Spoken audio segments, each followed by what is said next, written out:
So we want good neighborly relations with India, we want peace with India, we want friendship with India, but that peace and friendship must be a peace of honor. It must be a peace of a self-respecting sovereign state. India must accept that. India must know that peace can only be established on the basis of self-respect and honor, on the basis of our own commitments, on the basis of our own pledges, on the basis of our own promises to the people of Pakistan, to the people of India, to the world at large, and above all to the people of Jammu and Kashmir. Jammu and Kashmir is not an integral part of India. It has never been an integral part of India.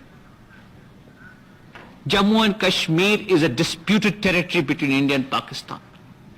It is more a part of Pakistan than it can ever be with India, with all her eloquence and with all her extravagance with words.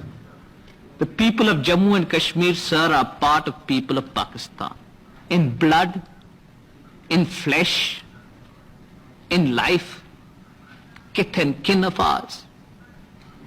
In culture, in geography, in history, in every way and in every form, irrespective of our size, of our resources. We shall fight to the end. But we shall fight in self-defense. We shall fight for honor. We are not aggressors. We are victims of aggression. It was the duty of the Security Council to pronounce on who is the aggressor and who is the aggressed. It was Pakistan that was the victim of aggression. And I am not referring here to some of the remarks made by countries which have no right to be here. They are not even countries. But I am referring to the great powers. I am referring to all peace-loving countries. I am referring to those who believe in the cause of justice, in the cause of righteousness, in the cause of honor. After all, history is not in vain. Wars have been fought in the past. People have upheld great causes. We believe more than ever before that justice is bound to prevail. That the people of Jammu and Kashmir, 5 million people, sir, must have a right to decide their own future. Why should they be made an exception?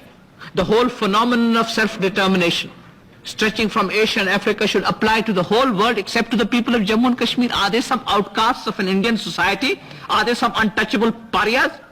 That they should not be given the right of self-determination, that they should not be allowed to have a right to their own future? The great country of France, they have permitted the Algerians to have the right of self-determination. It is a Wilsonian concept, the right of self-determination. The Soviet Union believes in the right of self-determination of all peoples. The whole world believes in the right of self-determination, and must it be denied to the people of Jammu and Kashmir merely because power must prevail over principle? Power shall never prevail over principle. Finally and ultimately, principle must prevail over power. This is a Christian concept. It is an Islamic concept. It is a civilized concept. And those nations who do not believe in such concept, they must face the ultimate consequence. Secretary of State of the United States of America, Mr. Dean Rusk, said that the historical position is a plebiscite in Kashmir. On the one hand, you have the whole world arrayed on the cause of right and justice and morality. On the other hand, you have a war machine, an arrogant and a chauvinistic state, breaking its pledges, breaking its promises, and wanting to destroy the will and the spirit of our people. The will and the spirit of our people can never be destroyed, Mr. President.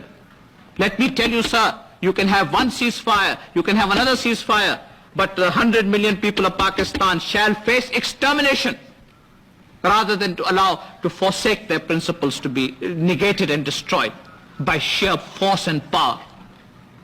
So, in response to the call of international peace and international goodwill, we have ordered our troops, provided India agrees, to a cessation of hostilities. But sir, a cessation of hostilities is not enough. You must now address yourself as the Security Council, as the most important organ of the United Nations, to the heart of the problem. For 18 years you have played and toyed with the future of Kashmir. You cannot any longer play and toy and make a plaything out of 5 million people. It is your moral responsibility, that of the Security Council, to address itself to a meaningful and a lasting solution of the problem of Jammu and Kashmir. The Security Council has been seized of this problem for 18 years. We have more documentation, more resolutions on Jammu and Kashmir, the most fundamental problem that faces the world today than any other problem. Is that not ironical? That a conflict which may lead to world conflagration, and the present situation has shown that it is possible for this conflict to lead to world conflagration. With that, the Security Council has shown its lethargy. It has shown its indolence. We have decided that on the one hand we give the United Nations a last opportunity to determine what it can do for a purposeful and a peaceful settlement, a lasting settlement of the problem of Jammu and Kashmir, and we give it a time limit. We will, within a certain period of time, if the Security Council is not able to determine and decide on the future, on the responsibilities which are placed on it, on its honor under the Charter, which believes in self-determination, then Pakistan will have to withdraw from the United Nations. And I am not giving this in the form of an ultimatum. I am saying this as I am honor bound to respect the very purposes of the Charter. Pakistan, in leaving the United Nations, will be fulfilling the Charter of the United Nations. And then, sir, you will have 1/3 or more of the world outside your organ, and you'll have some states which call themselves states as members of the Security Council. I thank you.